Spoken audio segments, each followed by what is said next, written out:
जय श्री राम प्यारे भक्तों, आज का टॉपिक बहुत ही इंटरेस्टिंग है। क्या रामायण राम की कथा नहीं है?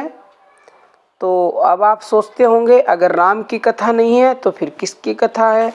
जानना चाहते हो तो हमारे साथ अंत तक बने रहिएगा, एक एक शब्द को ध्यान से सुनिएगा। और हमारा दूसरा चैनल है ज्ञानदूत, आप उसकी वीडियोस देखना चाहते हो तो इसी वीडियो के डिस्क्रिप्शन बॉक्स में आपको लिंक मिलेगा। आप सब जानते हैं कि रामायण में भगवान राम की कथा है, लेकिन वो कथा अज्ञानियों को ज्ञानी बनाने के लिए है। अगर वास्तव में आप देखोगे तो वो राम की कथा नहीं है, वो राम नाम की कथा है। उस राम नाम को बताने के लिए ही वो पूरी रामायण या रामचरितमानस लिखी गई है, ताकि उस नाम को लोग समझ सके। उसी नाम की उसमें तारीफ की गई है जगह जगह पर पूरी रामचरितमानस में। वो पूरी रामचरितमानस हंस की कथा है, हंस की। सारी रामायण में हंस की ही गाथा है। और हंस क्या है प्यारे भक्तों? हंस हम सबके हृदय में निवास करता है। रामचरितमानस में मानस का अर्थ होता है सरोवर, यानी कि जिसमें हंस निवास करते हैं, और हमारे हृदय में भी हंस निवास करता है। तो प्यारे भक्तों, अब प्रश्न ये उठता है कि जो हंस हम सबके हृदय में निवास करता है, या जिस हंस की पूरी रामचरितमानस में गाथा गाई गई है, उसको आप कैसे जानेंगे? देखो प्यारे भक्तों, सोहंग शब्द की ध्वनि सभी प्राणियों के प्रति श्वास में होती रहती है। इसी को अजपा कहते हैं। इसका मानसिक ध्यान करने में मन शीघ्र ही शांत एवं एकाग्र हो जाता है और समाधि लग जाती है। इसी को प्रणव योग या ओमकार मंत्र कहते हैं। प्यारे भक्तों, ओमकार का अर्थ है सर्वव्यापक, सर्वाधार, सर्वनियंता और सर्व पालन पोषण करने वाला।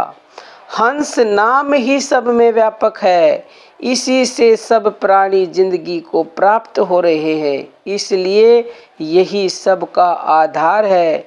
इसी के अंदर होने से हम लोग आपस में मिलकर बैठते हैं, हम आपसे बात कर रहे हैं। सबका नियंत्रण करने वाला भी यही है। श्वास के साथ सहकार और हंकार का श्रवण करने से प्राण उपासना होने लगती है, और इसी को आत्म चिंतन कहते हैं। यही हंस सबका मूल कारण है। प्राणी के मरने पर भी यही कहने में आता है कि हंस उड़ गया। तो प्यारे भक्तों, वो हंस, वो नाम, जिस नाम की गाथा पूरी रामायण में गाई गई है, वो हम सबके अंदर है और वो हमारी श्वासों में है। श्वासों के जप के द्वारा ही आप उसको जान पाएंगे। उसको जाने बगैर प्यारे भक्तों, समझ लो आप कुछ नहीं हो। अगर आप चाहते हो कि आपका कल्याण हो, आपकी मनोकामनाएं पूर्ण हो और आपको भगवान की प्राप्ति हो, तो प्यारे भक्तों उस हंस को जान लो जो हमारे अंदर है, यानी उस नाम को जान लो जो हम सब के अंदर है। हम अपने हर वीडियो में बताते हैं कि आप भगवान का नाम जब शुरू करें, करते करते आप अपने आप ही उस नाम को जान पाएंगे, आपको अनुभव हो जाएगा। क्योंकि उस नाम को आज तक ना कोई बता सका है और ना ही बता पाएगा। क्यों? क्योंकि वो बताने में आता नहीं है, ये वाणी उसका वर्णन नहीं कर सकती, केवल और केवल उसका अनुभव किया जाता है। प्यारे भक्तों, तो आप भी भगवान का नाम जब शुरू करें और जब उस स्थिति पर पहुंचेंगे, यानी साधना करते करते जब आगे बढ़ जाएंगे, तो आपको भी उस नाम का अवश्य ही अनुभव होगा। क्योंकि जो भी इस लाइन पर एक बार चल पड़ता है, इस रास्ते पर, अगर वो हटे नहीं, लाइन से निकले ना, तो निसंदेह उसको अपनी मंजिल की प्राप्ति होती है। तो और सुनो आगे क्या कहा गया है। करो कहा मुख एक प्रशंसा, जय महेश मन मानस हंसा। परशुराम जी कहते हैं, हे राम, मैं तुम्हारी किस प्रकार प्रशंसा कर सकता हूँ तुम शिव के हृदय रूपी मानसरोवर के हंस हो, तुम्हारी सदा जय हो। जो स्वरूप बस शिव मन माही, जेहि कारण मुनि यतन कराई। जो भिसुंडी मन मानस हंसा, सगुण अगुण जेहि निगम प्रशंसा।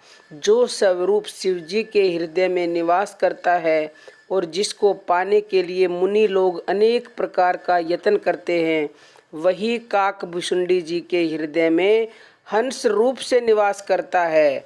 वेद शास्त्र और पुराण इसी हंस नाम की महिमा गा रहे हैं प्यारे भक्तों, और वही हंस हम सब के हृदय में भी निवास करता है। हम अनजान बने हुए हैं, वो खजाना है जो खजाना स्वयं भगवान के हृदय में वास करता है, वही हमारे पास भी है, लेकिन हम न जानने के कारण ही, मूर्खता के कारण गरीबी में जीवन बिता रहे हैं। तो प्यारे भक्तों, उम्मीद है कि आप अच्छे से समझ गए होंगे कि रामायण राम की कथा नहीं, ये हंस की कथा है। तो वो हंस को भी आप जान गए होंगे कि हंस है क्या। जो मनुष्य इस हंस को जान लेगा वो सब कुछ पालेगा।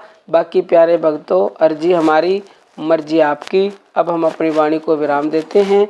जय श्री राम प्यारे भक्तों।